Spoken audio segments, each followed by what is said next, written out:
Hello, I'm Challen, the Edgy Skater, and today, in the beginner series, I wanted to talk to you about now that you've found a coach, different kinds of questions you can ask your coach in ways that you can open up a dialogue to begin a really good relationship that is very clear on what your goals as an adult skater are and what your expectations are, and getting to understand them better and how they work and think, and how to uh, how to talk about things when maybe you don't understand something, or maybe you have slight differences of how to approach something.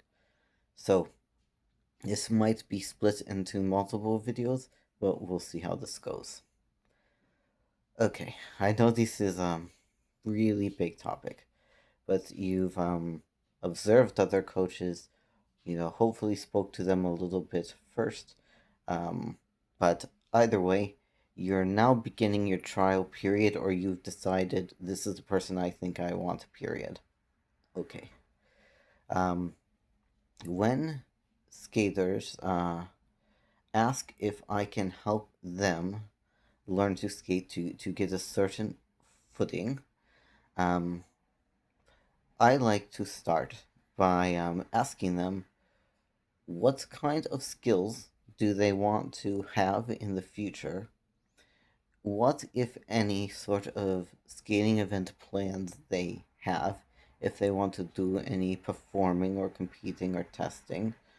And I asked them who their favorite skaters already are skaters that they like, to get an idea of either what this person wants to look like, or at least what kind of aesthetic things draw them to the sport specifically. So that's something I would encourage you to think about.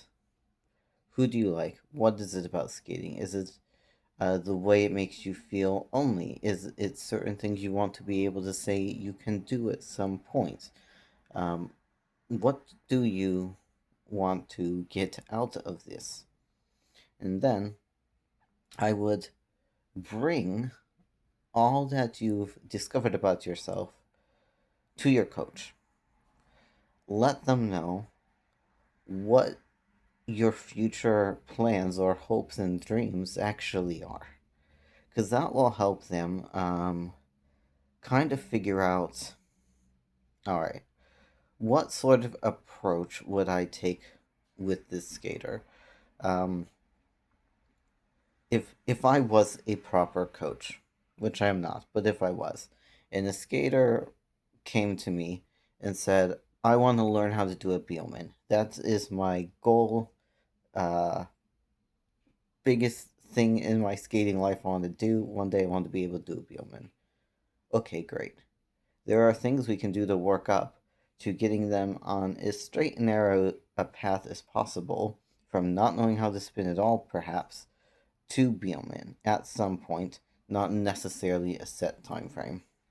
If someone was like, I don't necessarily want to compete very much or at all, but I want to take all the tests on paper to say I have those certifications under my belt, that I passed these levels, I would focus on training that skater a little bit differently than a skater that was like, I want to go to adult nationals at some point. And I don't want to just go to say I've had the experience. Maybe I want to place in the top half in whatever category I'm able to do that in.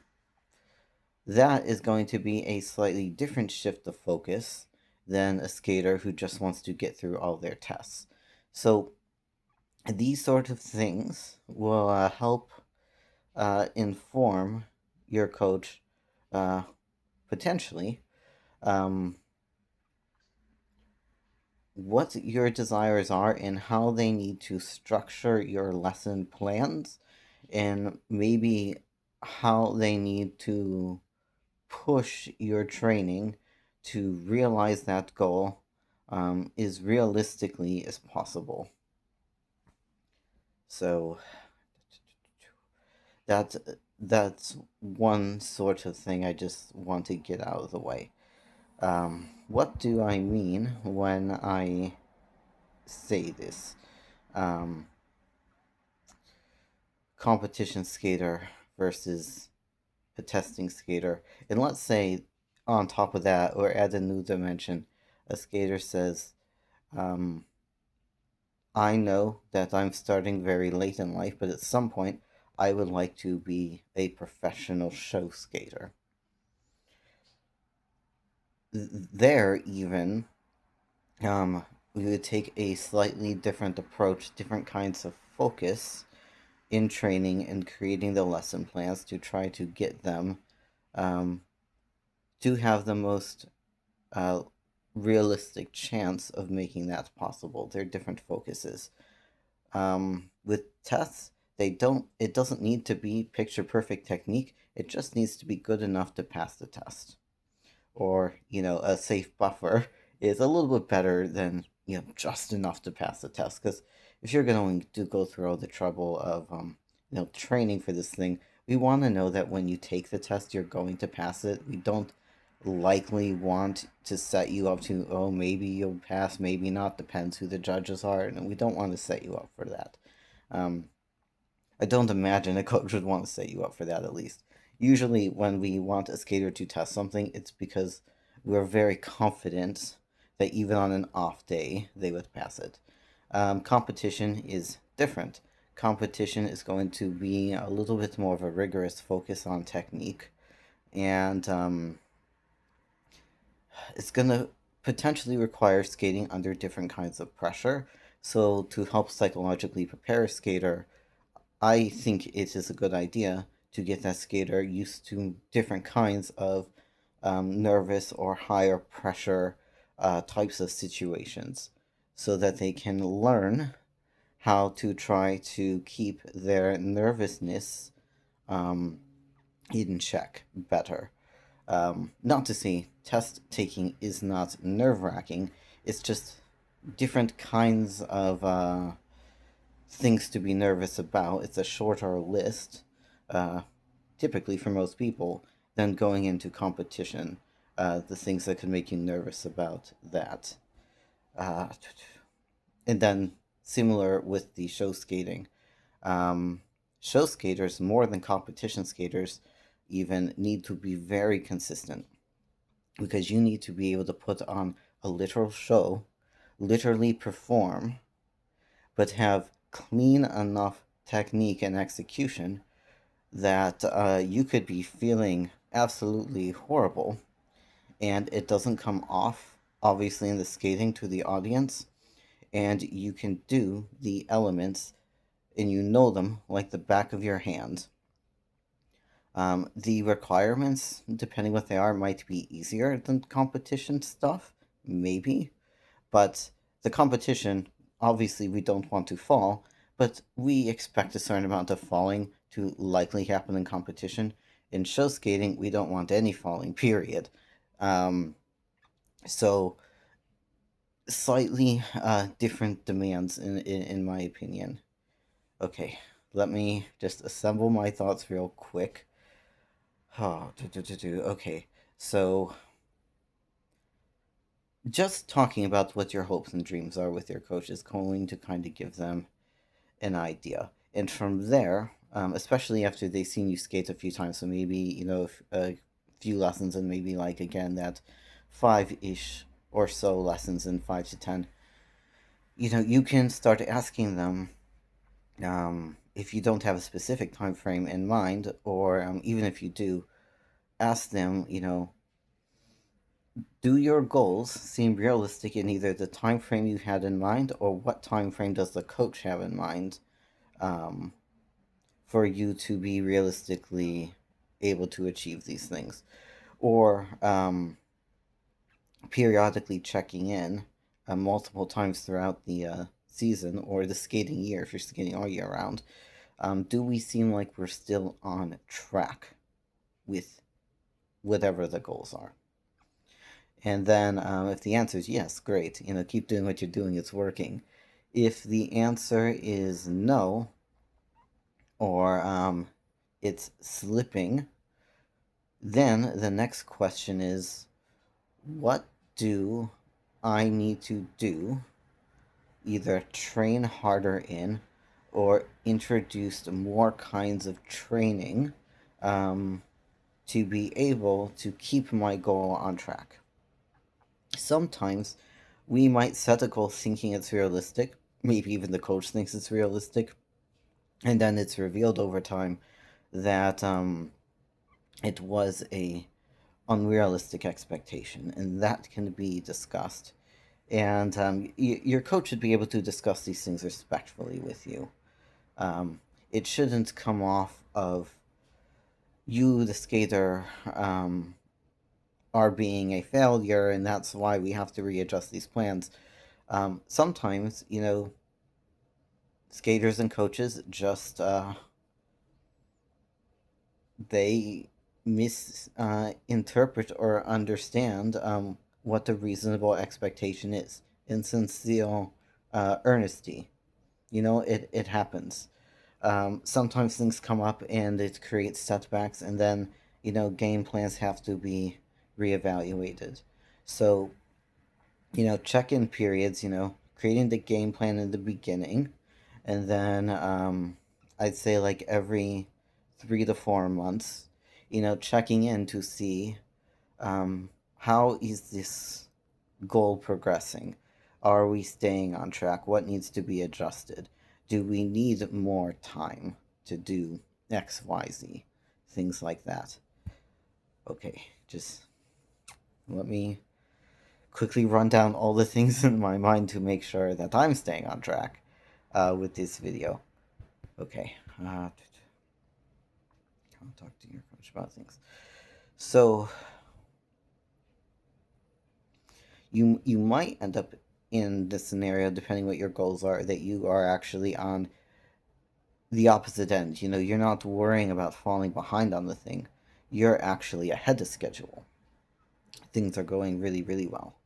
And in that scenario, you can allow yourself to you basically have a choice. You can do the things you are already doing and work on really refining them more, getting them even better, or you can add more things to that goal list. You know, um, maybe you took a test and you passed it with such flying colors.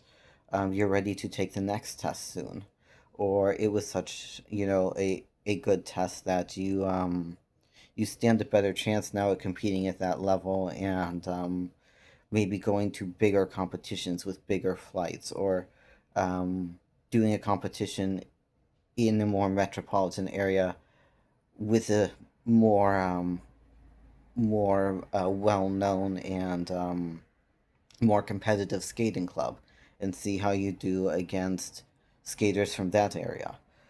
There's different kinds of things, and I encourage you. You know, Sometimes the hardest thing we do is we put limitations on ourselves. Sometimes we're afraid to dream past a certain point because we're like, well, what if I don't even hit this point? It's just going to hurt more if I dream bigger than this and I can't even get to this. Um, and in that way, sometimes we are our own worst enemies. And conversely, sometimes you can set a dream that's really big, that's so far in the future. It's going to take so many years of training to even get to the point where you get to see if you can make it. It makes it hard to appreciate and keep track of the small wins or milestones that you are accomplishing on that way to that super far out futuristic giant goal. So, a good coach will be able to help you keep your morale up. Uh, their help encouraging you on the daily lessons and on the way to these different goals, celebrating wins, celebrating reaching benchmarks, and surpassing certain milestones. Uh, and trying to keep the negative voice in your head about if you don't feel like you're moving fast enough or you're doing good enough, or sometimes skaters are doing just fine, but the skater doesn't see it, so they think they're not doing as well as they really are, because it's either not perfect yet, or because it doesn't feel the way they imagined it would feel, so therefore it must not be as good as it actually is. um, there's weird mind game things like that that can pop up. But the best thing you can do is to be very upfront with your coach about these things, and you know perhaps keep a training journal that's different than the one where you're just telling what you're doing in the different practices, for the sake of practice, but one that's more specifically dedicated to your thoughts and feelings about how your skating journey is going. And this is where I feel like it's important to try to find a coach who really enjoys the sport for the sake of the sport, who has not lost their passion for figure skating, um, who still, gets all excited when a student does something that they've been working hard towards, uh, opposed to, someone who's just sort of lost that spark. Because you, the skater, might need that kind of motivation and encouragement sometimes. And it has to come from someone who's got it to give. All right. Let me let me see. I apologize. Feel a little underprepared for this video. Um, I'm going to call it right here, and then I will review everything and see what else I've missed. But I hope that this is a good start, to get an idea about what to share with your coach so that you're on the same page.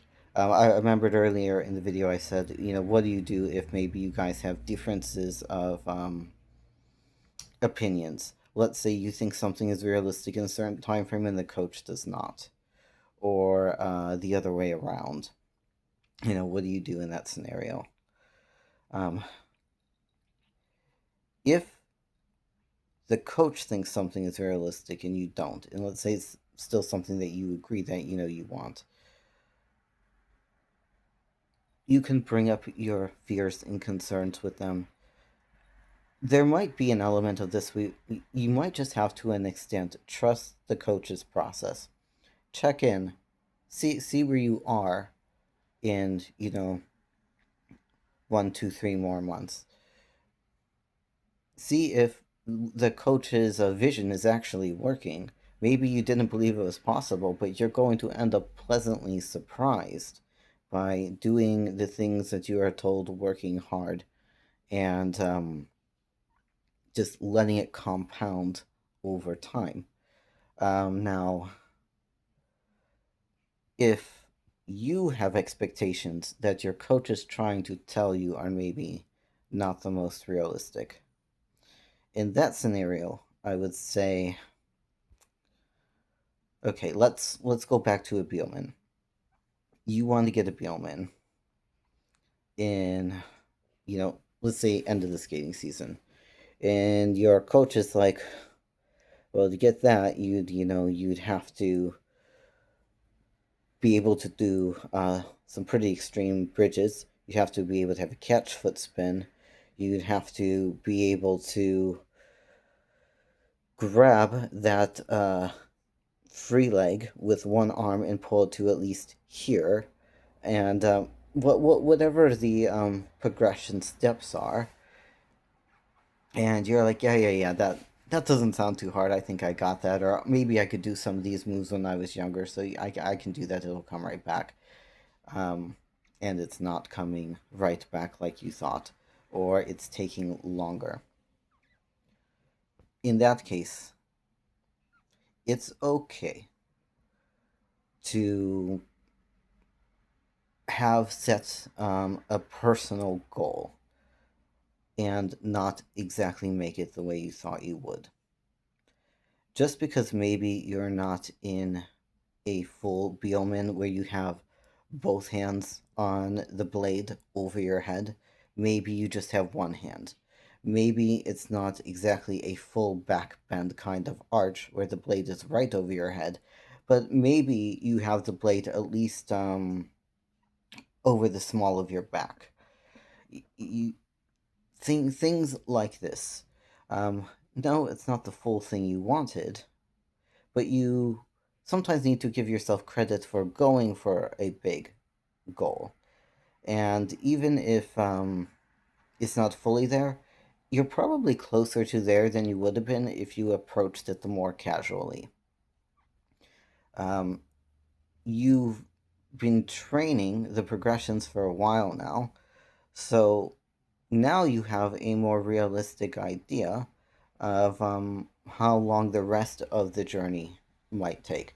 So now you can adjust what maybe was an inflated expectation with more feedback from your real experience to be like, okay, maybe I have 3 more progressive steps to go before it's what I want.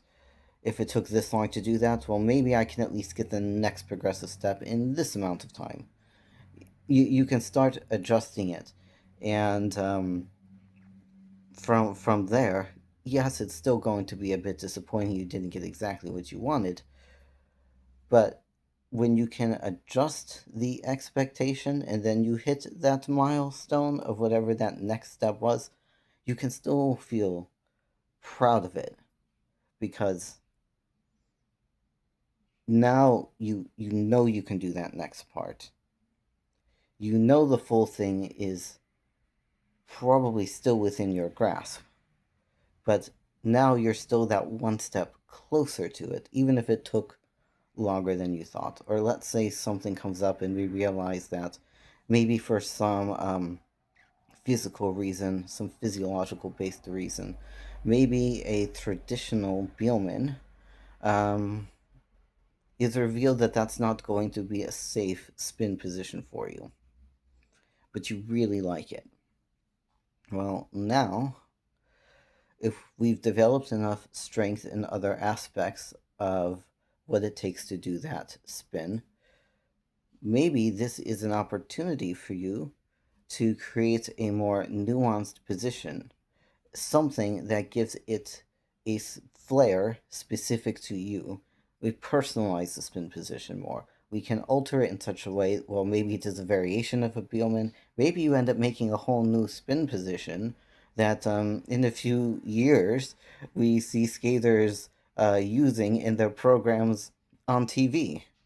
Um, that's happened. I remember doing different spin positions that, you know, 10 plus years later, uh, someone else figured out how to do or made popular enough that